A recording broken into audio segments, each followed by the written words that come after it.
में हम दूसरी खबरों की भी बात करेंगे, लेकिन सबसे पहले हम प्रधानमंत्री नरेंद्र मोदी की लोगों से अपील की बात करते हैं। तो जी हां, देखिए, कृषि कानून पर गतिरोध के बीच पीएम की अपील भी सामने आई है।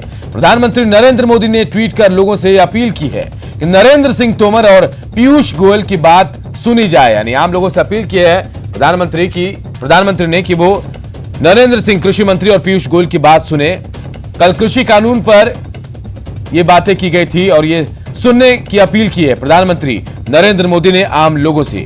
कृषि कानून पर जो गतिरोध चल रहा है उसी के बीच पीएम ने यह अपील की आम लोगों से। पीएम मोदी ने ट्वीट कर लोगों से अपील की कि वो नरेंद्र सिंह तोमर और पीयूष गोयल की बात सुने। कल कृषि कानून पर की गई थी बातें। और देखिए, पीएम ने ट्वीट कर लिखा है कि मंत्रिमंडल के मेरे दो सहयोगी जो है, जी हां, पीएम का ट्वीट सामने आया जिसमें उन्होंने लिखा है कि मंत्रिमंडल में मेरे दो सहयोगी नरेंद्र सिंह तोमर जी और पीयूष गोयल जी ने नए कृषि कानून और किसानों की मांग को लेकर विस्तार से बातचीत की है, इसे जरूर सुने। मंत्रिमंडल के मेरे दो सहयोगी यानी दो लोगों के बारे में बता रहे हैं, नरेंद्र सिंह तोमर और पीयूष गोयल के बारे में इन्होंने जो बातचीत की है इसको आम लोगों से जरूर सुनने की बात कही है।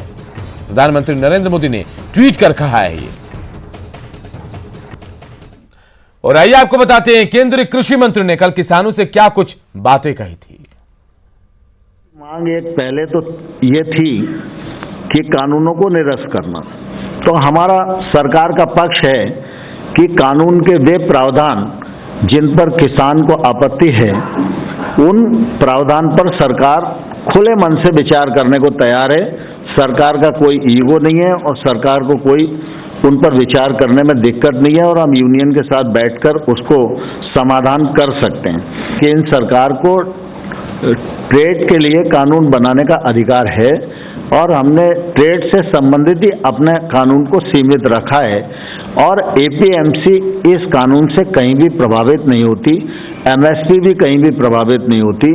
किसान भाइयों और बहनों को आग्रह करना चाहता हूं कि आप सब ने चर्चा के दौरान जो प्रश्न उठाए थे उन प्रश्नों का समाधान करने के लिए लिखित प्रस्ताव भारत सरकार ने आपके समक्ष भेजा है। आप उन प्रस्ताव पर विचार करें और आपकी तरफ से जब भी चर्चा की स्थिति के लिए कहा जाएगा भारत सरकार एकदम चर्चा के लिए तैयार रहेगी। जी हां, तो यही वो बातचीत है जिसे सुनने के लिए प्रधानमंत्री ने ट्वीट किया आम लोगों से कि इस बातचीत को जरूर सुने, जरूर देखें। बढ़ते आगे और बात एक बड़ी खबर की करते हैं। दरभंगा से ये बड़ी खबर, दरभंगा सोना लूटकांड में छापेमारी चल रही है। जी हां, जिले के बाहर भी पुलिस छापेमारी कर रही है। दरभंगा सोना लूटकांड के बाद लगातार छापेमारी हो रही है और सिर्फ जिले में नहीं, दरभंगा में ही नहीं, दरभंगा से बाहर भी पुलिस छापेमारी कर रही है। लगातार सीसीटीवी फुटेज के आधार पर गैंग की पहचान हो रही है और यही नहीं, पूरे शहर से 1 दर्जन युवकों को हिरासत में ले गया है, उनसे पूछताछ की जा रही है। और विपिन हमारे सहयोगी हमारे साथ फोन लाइन पे जुड़े हैं। विपिन, 48 घंटे का वक्त होने वाला है और उसके बावजूद पुलिस के हाथ अब तक खाली है। पुलिस तो कह रही थी कि हम जल्द अपराधियों को गिरफ्तार कर लेंगे, लेकिन अब तक हाथ खाली है पुलिस के। जी अनूप, अभी तक जरूर पुलिस के हाथ खाली है, लेकिन पुलिस जो अपराधी हैं जिन्होंने इस घटना को अंजाम दिया है उस गैंग को चिन्हित करने में कामयाब हुई है और सीसीटीवी फुटेज के आधार पर जिस ओर वो भागे हैं इसे ये साफ दिख रहा है कि ये दरभंगा शहर से बाहर दूसरे जिले में मुजफ्फरपुर, वैशाली, हाजीपुर के तरफ जो है ये निकले हैं। तो इसको लेके कई टीम जो है लगातार दूसरे जिले में छापेमारी कर रही है और जो सीसीटीवी फुटेज है उसके आधार पर कुछ युवकों को पहचान के लिए जो है लगातार जो है विपिन, अगर पहचान हो गई है तो गिरफ्तारी में क्या परेशानी आ रही है? कहीं ना कहीं लिंक तो जरूर पुलिस को मिल जाता है कि अगर ये शख्स है तो किनको पकड़ा जाए कि उनका सुराग मिले। और सबसे बड़ी बात कि अगर वो शहर से बाहर चले गए हैं तो इस घटना के तुरंत बाद सीमाओं को सील कर दिया गया था, कैसे बाहर चले गए वो? जी, कहीं ना कहीं सीमाएं सील करने में देरी हुई। जो जिस समय घटना घटी उस समय सीमा को सील करने में कहीं ना कहीं देरी हुई थी, जिसका फायदा जो है बदमाशों ने उठाया और जिला के बाहर विभिन्न जो सड़कें हैं उसके माध्यम से वो निकल गए और यही कारण रहा कि अभी तक पुलिस के पकड़ से वो बाहर है। बिल्कुल, पुलिस की पकड़ से भी बाहर है। पुलिस के हाथ 48 घंटे होने को है, अब तक खाली है। फिलहाल बहुत बहुत शुक्रिया आपका तमाम जानकारी के लिए। और बात लालू प्रसाद यादव की। तो आज लालू प्रसाद की जमानत पर झारखंड हाईकोर्ट का फैसला आ सकता है। दुमका ट्रेजरी से अवैध निकासी के मामले में अगर हाईकोर्ट से उन्हें जमानत मिल जाती है तो उनकी आरजेडी अध्यक्ष को जेल से बाहर आने का उनका रास्ता साफ हो सकता है। हालांकि चारा घोटाले के डोरंडा ट्रेजरी मामले में रांची की सीबीआई स्पेशल कोर्ट में अभी सुनवाई चल रही है। दुमका ट्रेजरी से 3 करोड़ 17 लाख के अवैध निकासी मामले में लालू प्रसाद की ओर से दायर जमानत याचिका पर पिछली 2 तारीखों में सुनवाई पूरी नहीं हो सकी थी। पहली बार सीबीआई के वकील की ओर से समय मांग लिया गया था, जबकि दूसरी बार सजा की आधी अवधि को लेकर हाईकोर्ट ने निचली अदालत को रिपोर्ट सौंपने को निर्देश दिया था। हालांकि जमानत याचिका पर सुनवाई से पहले कल सीबीआई ने हाईकोर्ट में एक पूरक शपथ पत्र दाखिल किया है। इसमें लालू पर जेल मैनुअल के उल्लंघन का आरोप लगाते हुए उनकी तबीयत को स्थिर बताया और साथ ही उन्हें रिम्स से रांची के बिरसा मुंडा जेल में शिफ्ट करने की मांग की गई है। भुवन हमारे सहयोगी हमारे साथ इसी खबर पर सीधे जुड़ गए। भुवन, क्या होगा आज हाईकोर्ट में, जेल या फिर बेल?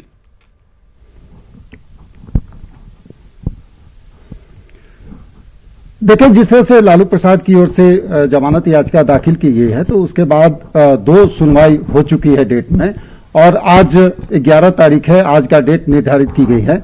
लेकिन पिछली सुनवाई के दरमियान लालू प्रसाद के वकील के द्वारा समय की भी मांग की गई थी, और जिस तरह से डायरेक्शन जो कोर्ट के द्वारा दिए गए थे उसमें ये कहा गया था जो निचली अदालत के रिकॉर्ड को लाया जाए, चूंकि जिस तरह से हाफ सेंटेंस पूरा कर लेने की बात कही जा रही थी लालू प्रसाद की ओर से, तो उसमें निचली अदालत से रिकॉर्ड अभी तक नहीं आ पाया है, और कहीं ना कहीं आज इस मामले में सुनवाई भी होनी है। हमारे साथ है लालू प्रसाद के वकील प्रभात कुमार जी, उनसे सीधे जानते हैं कि आखिर क्या कुछ हुआ और क्यों नहीं अभी तक रिकॉर्ड मिल पाया, क्या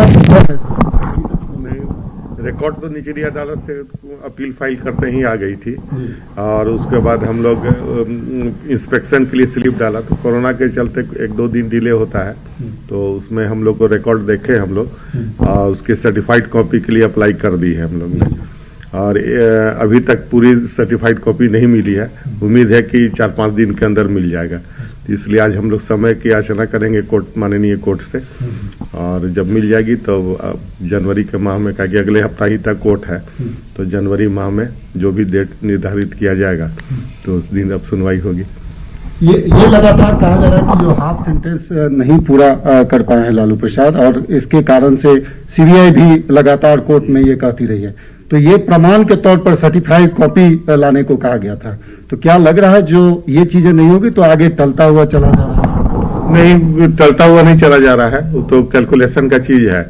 हम लोग भी कैलकुलेशन कर लेंगे, जब सर्टिफाइड कॉपी सब मिल जाएगी तो कैलकुलेशन के बाद जो है कि रिवाइज टेबल बना के दे देंगे कि 42 महीना होना चाहिए, तो जी अब मिल जाने के बाद ही हम लोग कैलकुलेट करके बता पाएंगे कि कितने दिनों में और इनका हाफ सेंटेंस कंप्लीट हो जाता है। तो जाहिर तौर पर आज लालू प्रसाद की ओर से समय की भी मांग की जाएगी, और उसके बाद ही कोर्ट में क्या कुछ डायरेक्शन दिया जाता है कोर्ट के द्वारा, वो देखना पड़ेगा। चलिए, बहुत बहुत शुक्रिया भुवन। आज आप भी नजर बनाए रखिए कि क्या कुछ होता है। लालू पर फैसला आता है, लालू प्रसाद को बेल मिलती है या फिर वापस जेल में उनको रहना पड़ेगा। बढ़ते आगे और बात एक बड़ी खबर की। सासाराम से एक बड़ी खबर इस वक्त आ रही है। सासाराम में किसान की गोली मारकर हत्या कर दी गई है। खलियान में धान की पहरेदारी के दौरान यह हत्या हुई है। मृतक का नाम श्रीकांत राय बताया जा रहा है। आपसी रंजिश में हत्या की आशंका जताई जा रही है। गैर के पिपरी की ये घटना है। तो बड़ी खबर सासाराम से इस वक्त आ रही है, जहां किसान की गोली मारकर हत्या की गई है। मृतक का नाम श्रीकांत राय बताया जा रहा, और यह भी बताया जा रहा है कि वो खलियान में धान की पहरेदारी कर रहा था, उसी दौरान उसकी हत्या की गई है। इस हत्या के पीछे आपसी रंजिश की आशंका जताई जा रही है। कैरगहर के पिपरी की घटना है ये।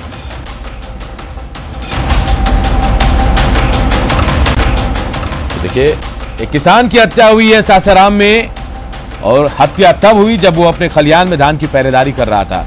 कैरगहर के पिपरी की घटना है। मृतक का नाम श्रीकांत राय बताया जा रहा है, और आपसी रंजिश में हत्या की आशंका जताई जा रही है।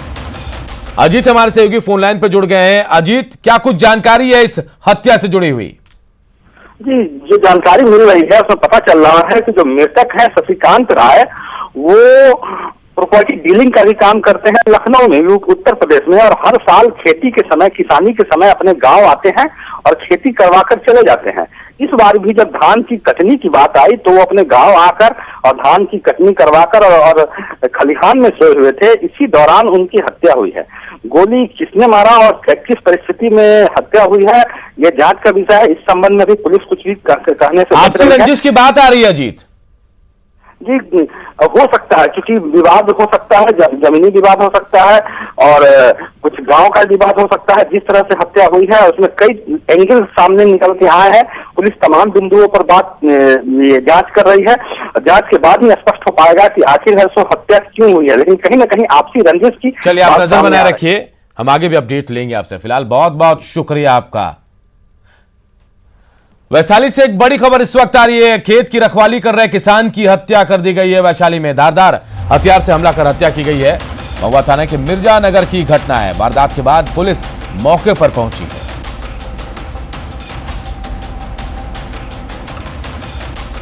और राजीव मोहन हमारे सहयोगी फोन लाइन पर जुड़े हुए। राजीव, कैसे हत्या हुई है, क्या जानकारी मिली है? देखिए, अभी वहां पुलिस पहुंची है और छानबीन चल रही है, लेकिन अभी तक ये इसका खुलासा नहीं हो सका है कि इसकी हत्या क्यों की गई है। लेकिन ये जरूर है कि रात्रि में ये किसान जो है अपने खेत की रखवाली करता रहा है और रात में भी वहां सोया था और सुबह में लोगों ने देखा है कि उनकी हत्या कर दी गई है। बहुत ही निर्मम हत्या है, धारदार हथियार से उसकी हत्या की गई है। तो अभी ये तफ्तीश का विषय है, लेकिन ये जरूर है कि जिस तरह से यहाँ पे अपराधियों का बोलबाला हो गया है, उसका भी एक नमूना ये देखने को मिल रहा है कि रात्रि में भी लोग सुरक्षित नहीं है, अपने घर के आसपास भी सुरक्षित नहीं है। तो इस तरह से एक हत्या हुई है जिसको लेके परिजनों में और आसपास के लोगों में आक्रोश है। आलोक, चलिए, बहुत बहुत शुक्रिया राजीव। तो देखिए, वैशाली से बड़ी खबर, जहां खेत की रखवाली कर रहे किसान की हत्या कर दी गई। एक और बड़ी खबर सिवान से हत्या से जुड़ी हुई। सिवान में भी गोली मारकर एक युवक की हत्या कर दी गई है।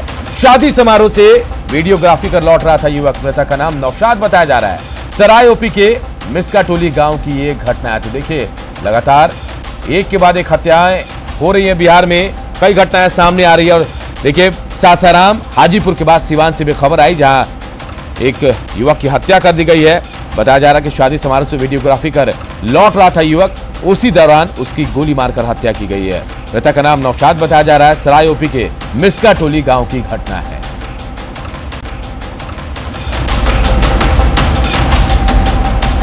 तो सिवान से बड़ी खबर आई। देखिए, लगातार अपराधी बेलगाम है बिहार में और एक के बाद एक हत्याओं को, आपराधिक घटनाओं को अंजाम दिया जा रहा है। अभी थोड़ी देर पहले सासाराम, फिर हाजीपुर और अब हम आपको सिवान की खबर बता रहे हैं। तीनों जगह पर हत्याएं हुई हैं। सासाराम और हाजीपुर में किसान की हत्या हुई, तो सिवान में एक वीडियोग्राफर की गोली मारकर हत्या कर दी गई है। मृत्युंजय हमारे सहयोगी हमारे साथ फोन लाइन पर जुड़े। मृत्युंजय, कैसे हत्या की गई, क्या कुछ जानकारी पुलिस को मिली है अब तक?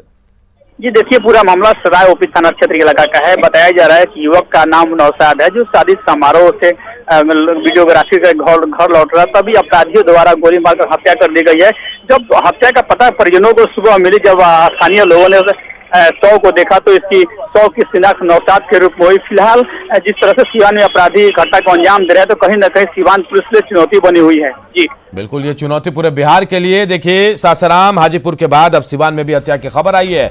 सिवान में एक वीडियोग्राफर की गोली मारकर हत्या कर दी गई। बहुत बहुत शुक्रिया आपका।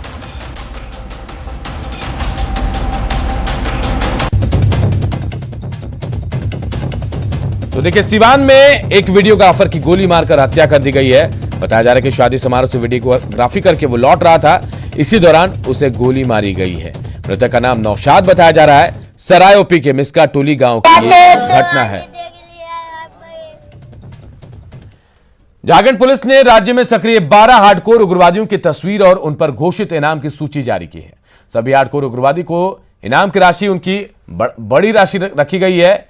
झारखंड पुलिस की तरफ से इन पर करोड़ों का इनाम रखा गया है। जिन हार्डकोर नक्सलियों की लिस्ट जारी की गई है वो है मिसिर बेसरा, प्रशांत बोस, अनिल दा, असीम मंडल। इन चारों पर 1 करोड़ का इनाम है, जबकि चमन उर्फ लंबू, लालचंद हेम्ब्रम, मोचू उर्फ मेहनत, अजय महतो पर 25 लाख रुपए का इनाम रखा गया है। वही अमित मुंडा और सुरेश मुंडा पर 15 लाख रुपए का इनाम है, जबकि जीवन कंडुलाना और महाराज प्रमाणिक पर 10 लाख रुपए का इनाम है। तो झारखंड के हार्डकोर उग्रवादियों की तस्वीरें हम आपको दिखा रहे हैं जिन पर इनाम रखा गया है। तो हम आपको बता रहे हैं किस नक्सली पर कितना इनाम रखा गया है। मिसिर बेसरा, इन पर 1 करोड़ का इनाम है। प्रशांत बोस और इन पर भी 1 करोड़ रुपए का इनाम रखा गया है। अनलदा, इन पर भी 1 करोड़ रुपए का इनाम है। असीम मंडल 1 करोड़ का इनामी उग्रवादी है, हार्डकोर उग्रवादी। चमन उर्फ लंबू पर 25 लाख रुपए का इनाम झारखंड पुलिस ने रखा है। इसके अलावा लालचंद हेम्ब्रम है, ये भी 25 लाख के इनामी उग्रवादी है। मोचू उर्फ मेहनत 25 लाख का इनके ऊपर भी इनाम है। अजय महतो 25 लाख के इनामी हार्डकोर उग्रवादी। अमित मुंडा 15 लाख रुपए इनके ऊपर इनाम। सुरेश मुंडा 15 लाख रुपए का इनामी उग्रवादी। जीवन कंडुलाना 10 लाख रुपए का इनामी। महाराज प्रमाणिक 10 लाख रुपए का इनामी हार्डकोर उग्रवादी। तो ये तमाम झारखंड के हार्डकोर उग्रवादी हैं जिन पर पुलिस ने इनाम रखा है। कितना इनाम है और तस्वीरों के साथ पुलिस ने जारी कर दिया है। देवघर पुलिस ने 24 घंटे के अंदर लूटकांड मामले का खुलासा कर दिया। 9 दिसंबर को मोहनपुर के टोल प्लाजा के कर्मी से बाइक सवार अपराधियों ने 5,48,000 रुपए लूट लिए थे। इसके बाद पुलिस ने मामले की छानबीन की। पुलिस ने जांच में पाया कि टोल प्लाजा के किसी कर्मी का इसमें हाथ है। पुलिस हिरासत में लेकर जब उनसे पूछताछ की गई तब पूरे मामले का खुलासा हो गया। पुलिस ने इनके पास से रुपयों से भरा बैग भी जब्त कर लिया है। मोहनपुर थाना अंतर्गत एक घटना घटी थी जिसमें कि टोल प्लाजा के मैनेजर है उनसे 5,48,505 रुपए की लूट की गई थी। त्वरित कार्रवाई करते हुए पुलिस अधीक्षक महोदय के निर्देशानुसार हम लोगों ने लगभग 12 घंटे के अंदर ही इस कांड का उद्भेदन किया है, जिसमें 2 अपराधकर्मी जो है वो गिरफ्तार किए गए। झारखंड में डायन बिसाई के नाम पर महिलाओं पर अत्याचार थमने का नाम नहीं ले रहा। पिछले 2 सालों में राज्य में डायन बिसाई के नाम पर 1800 लोगों की हत्याएं हुई। डीजीपी ने इसके पीछे अंधविश्वास को मुख्य कारण बताया। साथ ही इसके लिए लोगों को जागरूक करने की बात भी कही। झारखंड महिला आयोग के पूर्व अध्यक्ष महुआ माझी का कहना है कि संपत्ति विवाद में भी इस तरह की घटनाएं होती हैं। तो सबसे पहले ह्यूमन लाइफ का वैल्यू सभी लोग पहचाने और किसी का मंत्र भूत तंत्र से किसी का जान नहीं जाता है, ये सबका समझ में आना चाहिए। डायन करार देते हैं षड्यंत्र के तहत, ओझा गुनी को अपनी तरफ करके कुछ पैसे खिलाकर उनसे लोगों को ये उसके दिमाग में डालते हैं कि इसी की वजह से गांव में लोगों की मृत्यु हो रही है या लोग बीमार पड़ रहे हैं या पशु मर जा रहा है, कुछ भी होता है तो सोचते हैं डायन ने किया है। तो ये जानबूझकर इस तरह की अफवाहें फैलाई जाती है कई मामलों में। सरकारी आंकड़ों में झारखंड में कोरोना का रिकवरी रेट देश भर से बेहतर है, लेकिन इस तसल्ली देने वाले सरकारी आंकड़े के बीच एक सच्चाई यह भी है कि राज्य में 18,000 से ज्यादा संदिग्धों की कोरोना सैंपल जांच की बाट जो रहा है। RIMS state Covid task force के कोऑर्डिनेटर भी इस स्थिति को 2 तरह से चिंताजनक मानते हैं। पहली ये कि देर से जांच होने पर जांच रिपोर्ट की गुणवत्ता प्रभावित होगी, और दूसरी ओर जो व्यक्ति सैंपल देकर रिपोर्ट के बिना इधर उधर घूम रहा है उससे दूसरे स्वस्थ व्यक्ति को भी संक्रमण फैलने का खतरा बना रहता है।